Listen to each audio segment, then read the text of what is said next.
feeling alright as well, you know? Nice and refreshed. Man looks a bit sick. Yeah, not too good.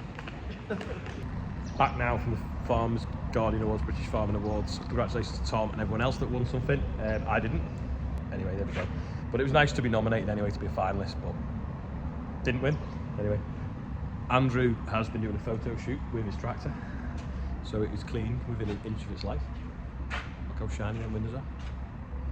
All back to black. It's absolutely stunning in the shed. It's the colour in it. It just glows, doesn't it? Literally glows in the dark.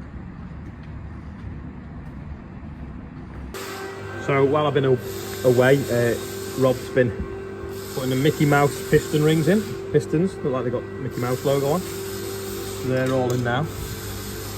And then underneath, if we go down and look up, got the light there on.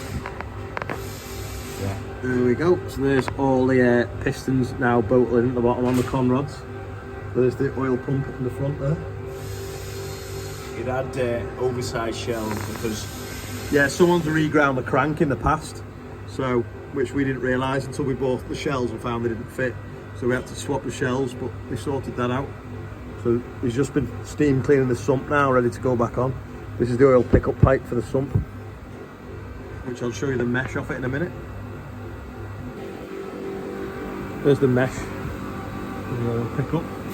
And then that's the sump. It looks like a rocker cover off a Cosworth, don't you think? Cosworth engines used to look a little bit like that. But yeah, it's starting to go back together. There's obviously all sorts of bits of gasket and things here as well for going on. They look like for the exhaust manifold, are they? There's the head gaskets there. So they bolt on here. The right way up, maybe, that's it. And then when you bolt the head down, it squashes these bits and seals, so when the piston goes up and down, it doesn't blow stuff out the sides, and it keeps all its compression. So there's two, because this used to be, originally when it was made, it was 2 3-cylinder engines, sort of like fastened together. Sump going back on. Well, the torques were staying on. Should use the jack, really, but never mind. Not so bad if it's two there. It's only me open it. Is that going in, John? Can you ratchet there with 13 on? Yeah. So, It started now. yeah, let's get the ball gun on a bit more so we don't pull the thread. If any of you have been watching Charlotte's videos, you'll know that it was her compressor's birthday yesterday. Anyway, we're going to have a look what date ours was made. Well, wouldn't you know? It's actually 200 years old today. Happy birthday, Compressor. There's probably only one person that's going to find that funny, and that's Charlotte, to be honest. Unless you watch her videos and know. If you know, you know. This is today's birthday bumper, which is making a guest appearance on the front of the combine. So we've got Beverly Greaves, Chloe, Oliver, quality name, Victoria, Will and Isaac, whose birthday it was yesterday, but he put it on too late, so that's why he never got it yesterday. So happy birthday everyone on there. £13,890, nearly 14,000. It's really like racking up, I think, at the moment now. It's not, you know, it might even be 20 grand by Christmas. Well, maybe not, but it will be soon anyway. So happy birthday everyone on there and anyone else whose birthday is today. Quick update on the combine header, because everyone keeps asking about it. We think it's basically a write-off, so we're just trying to see that we can definitely get one in time for next harvest before it obviously goes off to salvage or whatever they will do with it. So yeah, the insurance has been out, they've assessed it, they've weighed up the cost of trying to repair it and then making sure that it's warranted, it's going to work properly. It's just not really worth that. So hopefully we'll they won't pay the full price of a new one, because obviously that's got a bit of wear and tear on it, but yeah, we're going to sort something out anyway, and hopefully we can get a new header in time for next season, basically. So yeah, keep your eye on the salvage website. I think it's Adam Hewitt Salvage, because that will probably be on it in the next few weeks. Well, in fact, it's not. I'm not going to let them put it on it until I can make sure there's definitely going to be a new one in the yard before next harvest. But yeah, that's obviously, I suppose it's good news really, because the they're going to look after it and make sure that it's right for the front of this, and it's not going to be like straightened where the steel's been stressed that might end up being weak, if you will. But yeah, that's an update on the combine header. This has just arrived. Look at that. A model Zerion. Oh, I thought it was a 3800. That's a 3.3. Oh, let's get a new sticker for it. Anyway, it looks the same. It's good, that, isn't it? It'll go with this one over here. Like the one we had for the tractor run. Proper, that, isn't it? I saw it on eBay the other day anyway. I was bidding on it and managed to win it, so quite chuffed with that. Back to awards. Obviously last night didn't win anything, but never mind. But the night before, I obviously won this thing for recognition from the local authority. Anyway, Shelley Powell, one of the local councillors, stood up and did like a bit of a speech as to why they awarded it to me. It was really nice. Anyway, Ian found it before. It's online what they did.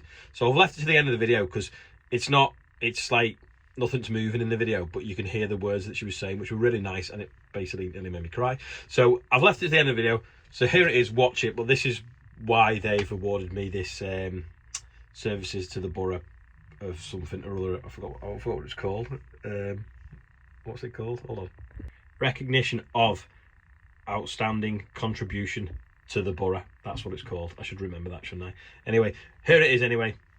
It's here now. Short video today because I've been travelling back from Birmingham. Horrendous journey there yesterday. Took 3.5 hours because sadly someone jumped off a bridge. So that is obviously, they had a worse day than anyone else yesterday. And then coming back today, as a wagon broke down on the smart motorway, which wasn't smart because everyone just queued and queued and queued and queued.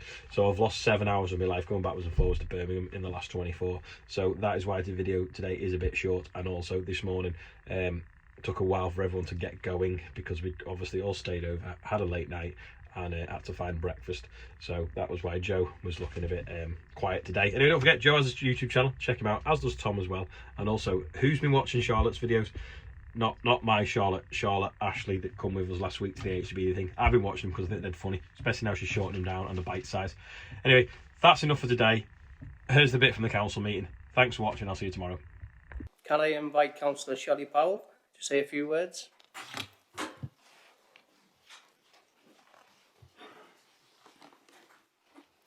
Thank you, Mr. Mayor.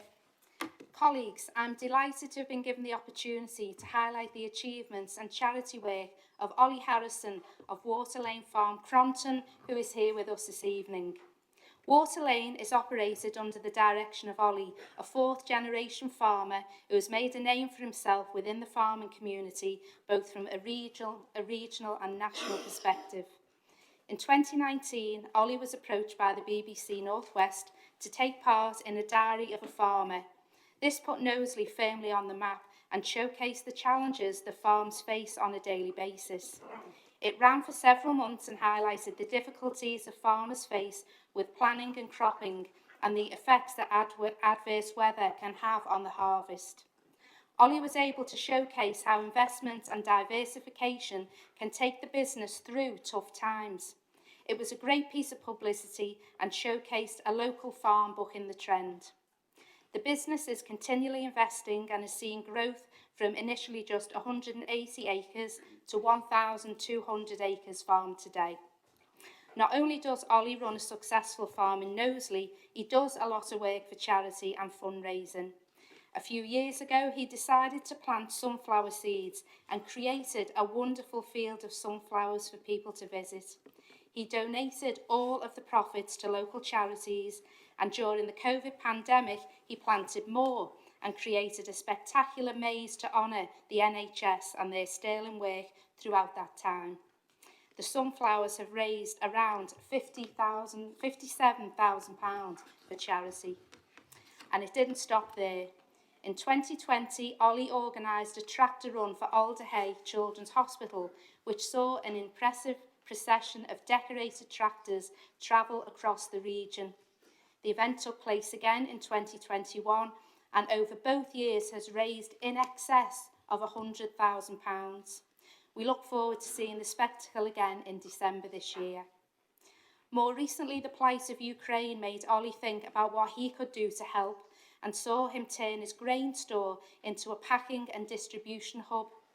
Over Easter this year, he linked with a Polish charity with contacts in Ukraine and arranged a convoy of trucks to deliver over 100 tonnes of aid and help to secure funds for 30 more.